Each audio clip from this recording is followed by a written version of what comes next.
It is now clear that we've achieved the most incredible political thing. Look what happened. Is this crazy?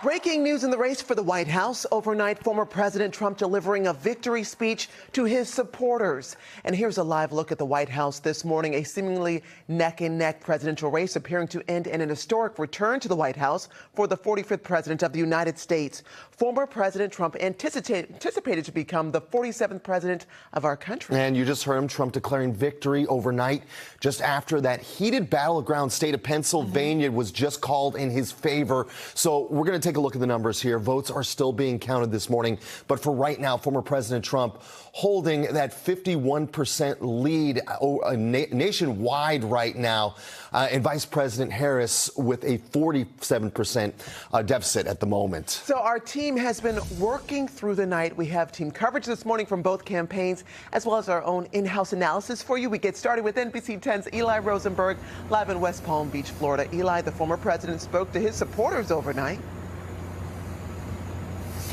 Yes, and good morning, Latoya. Good morning, Raul. It has been busy overnight. The former president reacting. NBC News, though, has not declared a winner in the presidential race, but the former president is speaking with his supporters after wins in some key battleground states. So this is new video overnight of the former president taking the stage at a packed convention center that's been dubbing at his campaign headquarters as he continues to get closer and closer this morning to the 270 electoral votes needed to win the White House. His favorite song blaring as he entered to thunderous applause and cheers. Many in this crowd had waited hours. When we arrived there, there was already a line of people yesterday afternoon around 2 p.m. So that gives you a sense of the anticipation in the room.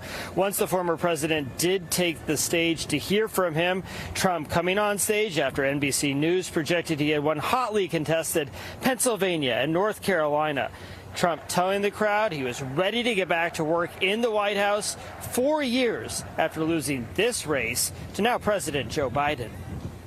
This was a movement like nobody's ever seen before. Frankly, this was, I believe, the greatest political movement of all time. There's never been anything like this in this country and maybe beyond. And now it's going to reach a new level of importance because we're going to help our country heal. We're going to help our country heal. We have a country that needs help. The former president speaking for about 30 minutes overnight to that crowd at the convention center, not too far from where we're standing right here.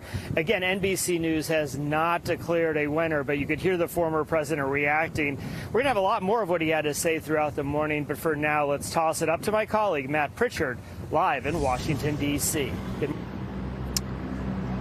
Yeah, Eli, last night we were at the Harris Watch Party at Howard University, and supporters there really went through the litany of emotions throughout the night. We started out with a celebratory atmosphere, people singing and dancing, watching as some early returns came in and cheering for those states that had come in. But as the evening went along, you could sense this sort of nervous anxiety hanging over the crowd. At one point, CNN was doing a live shot. They were up on the big board where loud cheers had been heard before. Instead, now it was just simply supporters waving American flags silently. You could tell that there was just that anxiety, knowing that it seemed like that's where things were headed in this particular race. And Eli hammered home on it. This hasn't been called just yet, but certainly Harris supporters could see the writing on the wall last night. We caught up with a few as they were exiting prior to the end of the evening.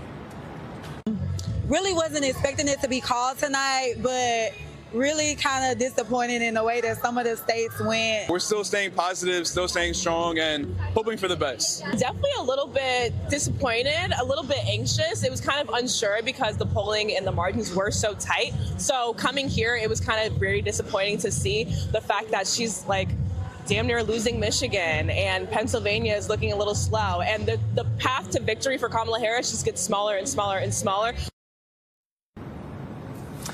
And we did not hear from Kamala Harris last night at her watch party. Her campaign co-chair coming out to speak instead. We'll see if that changes today. And over the course of this morning, we're going to hear more from her supporters, including how they're feeling about a second term from Donald Trump.